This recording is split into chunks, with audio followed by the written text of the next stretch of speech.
ফকিন্নির বাচ্চা, তোর সাহস তো কম না। 1 কোটি টাকার গাড়িতে হাত দিস? তোর 14 গোষ্ঠীর ক্ষমতা আছে এই গাড়ির টায়ার কেনার? স্যার, আমি কিনতে আসিনি। আমার বাবার খুব শখ এই গাড়িটা দেখার।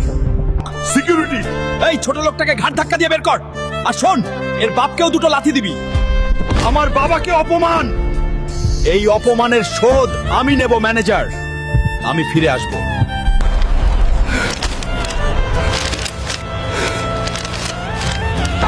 তুপুরি জঙ্গল থেকে যে নীলমণি আনতে পারবে তাকে 20 কোটি টাকা পুরস্কার দেওয়া হবে। 20 কোটি টাকা? এই টাকা দিয়ে আমি ওই শোরুমটাই কিনে নেব। কিন্তু ওই জঙ্গলে তো আজ পর্যন্ত কেউ ফিরে আসেনি। বাবার অপমানের প্রতিশোধ নিতে আমি জমের দুয়ারেও যেতে রাজি। এই জঙ্গলের ভিতরে হাঁটতেই তো ভয় করতেছে, না জানি সামনে কোনো বিপদ আছে। আমার মনি নিতে এসেছিস? আজ তোকে পুড়িয়ে ছাই করে দেব। এর শক্তি তো অনেক বেশি। আমি তো হেরে যাচ্ছি। বন্ধুরা, আমি হেরে গেলে বাবার অপমানের শোধ নিতে পারবো না। তোমরা কি চাও ওই অহংকারী ম্যানেজার জিতুক? না চাইলে জলদি ভিডিওতে একটা লাইক আর সাবস্ক্রাইব করে আমাকে শক্তি দাও প্লিজ। ধন্যবাদ বন্ধুরা। এবার দেখ আমার পাওয়ার। Hulk smash. ম্যানেজার, আমি আসতেছি, তোর খবর আছে। মিস্টার চৌধুরী, এই নিন 20 কোটি টাকার ব্লু জেম। আমি আপনার ওই গাড়ির শোরুমটা এখনই কিনতে চাই।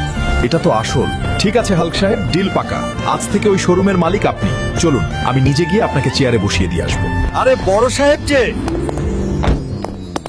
স্যার, আসুন আসুন, আমাদের ধন্য করলেন। চুপ কর, আমি একা আসিনি, আমার সাথে এই শোরুমের নতুন মালিক এসেছে। উনাকে সালাম কর। তুই ওই ভিখারি, তুই আবার এখানে এসেছিস? বড় সাহেবের গাড়িতে ওঠার সাহস পেলি কি করে? সিকিউরিটি, কার সাথে কথা বলছিস জানিস?